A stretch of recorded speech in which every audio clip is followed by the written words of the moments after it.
All right, I want to take a look at another example of an optimization problem. Here it is, find the point on the curve y equals x minus 1 squared that is closest to the point -5, 3. Now, just as a warning, this is going to be probably one of the more difficult and involved ones, but we'll hopefully be able to make it through it. So first thing we want to do is be able to draw a picture. Just start to figure out kind of what's taking place here. So in this instance, what we have is we have ourselves a parabola, right? So if you remember your graph transformations, this is a parabola that now is shifted 1 to the right over here.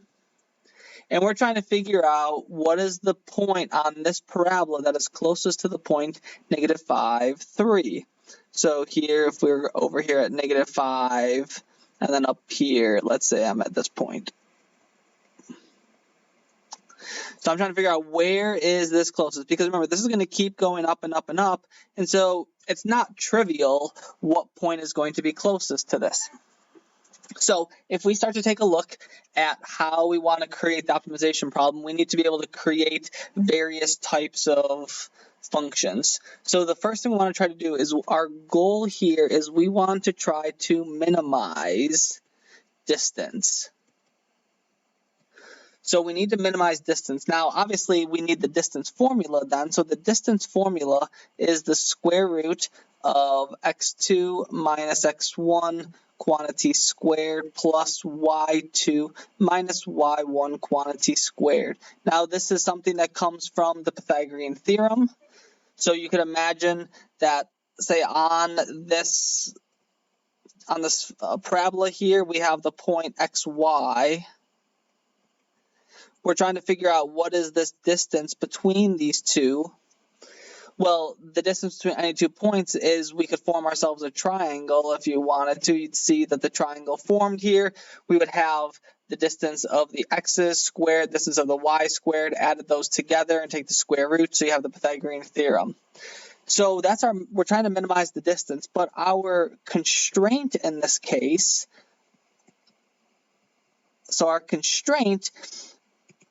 this one, maybe it's not obvious, but notice that every time we have a point xy, it has to lie on this curve, y equals x minus 1 squared. So our constraint is actually the equation y is equal to x minus 1 quantity squared. So now if we want to use our given information into this minimized distance formula here, what our formula becomes is we have d is equal to the square root of, so we're going to take our x, so we'll take over here, if we start out with our x value on the parabola, we subtract off the x value of the point, so you'll have minus a -5, which becomes an x plus 5 quantity squared, plus, and then we do the same thing with y, we take y, and then we subtract off the y value of the point that's given, and we square this. Now again, remember, once we have this formula plugged in, we want to be able to get this into a single variable. So in this case, because the constraint was y is equal to this, we're just going to substitute y in for, or substitute x minus 1 quantity squared in for y. So we have the square root of x plus 5 quantity squared plus x minus 1 squared minus 3, and all of that is being squared. So now that we're at the point where we have this into a single variable, we could try to take a derivative. But first off, we're going to start to simplify this down. So if we just combine like terms, expand things, you can do all of that on your own. What ends up underneath here is x to the 4th minus 4x cubed plus x squared plus 18x plus 29. So this is our distance. Now, there's a trick that we can use when trying to work with distance being maximized or minimized. So the trick here, let's put this over here. So the trick is that we will actually minimize d squared. So we're going to square the distance. Now, the reason why this works is because distance is always going to be greater than or equal to 0, right? Distance is never negative. So when we square something, if d was really small to begin with, when we square it, it still stays really small. If d was large to begin with, it becomes even larger. So whatever minimizes d is also going to minimize d squared. Now, hopefully you see why trying to minimize, if we minimize d squared, why that's useful. Well, because d squared gets rid of the square root here. So now we just have a really nice polynomial function that we're going to try to find the minimum of. Now, we talk about the feasible domain. So we have the feasible domain. Now, in this case, the question is, what is x allowed to be? Now, it looks like technically x can be anything, right? So it's not clear at this point what a closed region would look like. So my feasible domain in this case, I'm just going to say would be negative infinity to infinity. So I don't have the ability to make a nice closed interval, nice endpoints. So I just am going to work with negative infinity to infinity. All right, so now that we have all of this, we're going to try to figure out how do I find the absolute minimum of d squared on the interval negative infinity to infinity. So what I'm going to do now is I'll take the derivative. So I'm going to take d dx of d squared. So the derivative of this right-hand side is 4x cubed minus 12x squared plus 2x plus 18. Now the goal is to find critical values of this. Now remember, critical values occur either where the derivative does not exist or where the derivative equals 0. Clearly the derivative exists everywhere because this is the polynomial, so we are going to set this equal to 0. So we have 4x cubed minus 12x squared plus 2x plus 18. Now to try to figure out where this is equal to 0, this is now somewhat tricky. And so what I have over here on the left side of the screen is I have a graphing calculator emulator. So it's called Wabbit-Emu. So if you need a graphing calculator and you don't have one that you normally would borrow one from school, feel free to download this program. It's either can be downloaded on Android devices or I think on most laptops. So it works the same way as a regular graphing calculator. So we're going to go in and we're going to graph this function. So y is equal to 4x cubed minus 12x squared plus 18x plus 18. We can graph this. And then we see what this looks like, and it looks like, okay, if this does have a 0, it's got to be somewhere over there. So we can go to the table if we want. And with our table, we look and see, okay, at negative 1, this is going to be negative 16. I think I maybe typed something in wrong.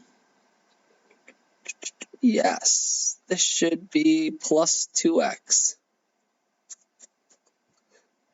All right, here we go. So now if we were to graph this, okay, there we go. So now if we look at the table of this one, okay, now we see here at negative 1, this has a 0. So what we're going to do is we're going to use the fact that x equals negative 1 is a 0. Now, if you remember back in the day in pre-calc, we had an ability to factor this using division. So if x equals negative 1 is a 0, what this says is x plus 1 is a factor. So we're going to do some good old division now. So we're going to take a look at what is 4x cubed minus 12x squared plus 2x plus 18. We're going to divide that by x plus 1. So you can do some synthetic division. So we put down our coefficients here. Plus 2 plus 18. So we bring down the first number. We multiply to get negative 4. We add to get negative 16. We multiply to get a positive 16. We add to get 18. We multiply to get negative 18, and you get 0. So hooray, this does perfectly divide this. So what this expression is now equal to is it is equal to this quadratic where these are the coefficients. So this is going to be equal to 4x squared minus 16x plus 18. So going back to this, we can now begin to factor this as x plus 1 times 4x squared minus 16x plus 18. Now, we can use the quadratic formula on this to be able to figure out where does this equal 0. Now, I don't think you have the ability to factor this, so the quadratic formula is the easiest. And what we're going to find out is that these are going to be imaginary.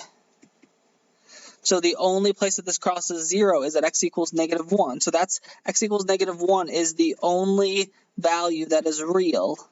Now, the thought might be, oh, I can just plug that in as my answer. However, we don't know anything. All we know is that that's a critical value. We'd like to figure out, is this an absolute maximum? Or is this an absolute minimum? What is this at all? So what we can do is we can figure out if this is a local maximum. Because remember, when we find absolute maximums, that's easiest when we have a closed interval that our domain is. But this does not have endpoints. So the best we can do is to look at the local maximum, figure out, local minimum. So we want to figure out is this a local minimum or not? So we can do our first derivative test. So our first derivative test, the only critical value here is negative 1. We plug in a number less than negative 1 into our derivative. So we plug things into this derivative. Plug in something less than negative 1, and you're going to see that this is going to be a negative number. Plug in something greater than negative 1, as you see, it's going to be a positive number. So this means that our function is decreasing and then increasing. So what this says is that x equals negative 1 is a local min. But we want an absolute minimum. And so the very first video of this section, I gave a theorem that we can now pull out and use. So what the theorem says is that since x equals negative 1 is the only critical value, so since it is the only critical value or critical number, and it is a local min, it is an absolute min. So we know by that theorem that x equals negative 1 gives us an absolute minimum. And so the point then, by plugging in this into y equals x minus 1 quantity squared, we see that our final answer is going to be the point where x is negative 1, and then we plug that in to get negative 1 minus 1 is negative 2 squared, which gives us the point negative 1, 4. So this point, negative 1, 4, is the point that is closest to the curve, that is on the curve that is closest to the point negative 5, 3.